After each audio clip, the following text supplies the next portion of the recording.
Hello বন্ধুরা, আমি মৌমিতা। আমার একটা নতুন ভিডিওতে তোমাদের সবাইকে অনেক অনেক স্বাগত। আজকে 25শে বৈশাখ, কবিগুরু রবীন্দ্রনাথ ঠাকুরের জন্মদিন। তো আমরা কিন্তু প্রত্যেকেই এই দিনটা, রবীন্দ্র জয়ন্তীর দিনটা সেলিব্রেট করেই থাকি, কেন কি কবিগুরু আমাদের একটা আবেগের জায়গা। তো সেই জন্য আমরা এই দিনটাকে মানে মন থেকে, অন্তর থেকে সেলিব্রেট করি। তো আজকে মানে কবিগুরুকে আমার অনেক অনেক প্রণাম।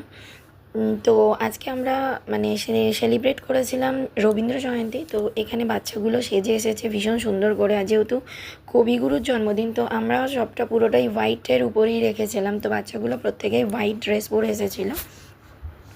তো এখানে সবাই প্রত্যেকে হোয়াইট ড্রেস পরে এসেছিলো, আর ওদেরকে ডান্স মানে কবিগুরুর মানে যেমন আমরা রবীন্দ্র জয়ন্তী পালন করি মানে কবি রবীন্দ্রনাথ ঠাকুরের গানে নাচ গান করে।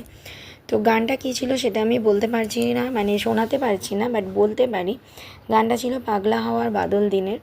তো যেহেতু খুব বাচ্চা, এরা খুব ছোট, একদম নতুন এসেছে, তো হয়তো খুব একটা সুন্দর করে করতে পারছে না, বাট যেটা করেছে সেটা অনেকটাই করেছে।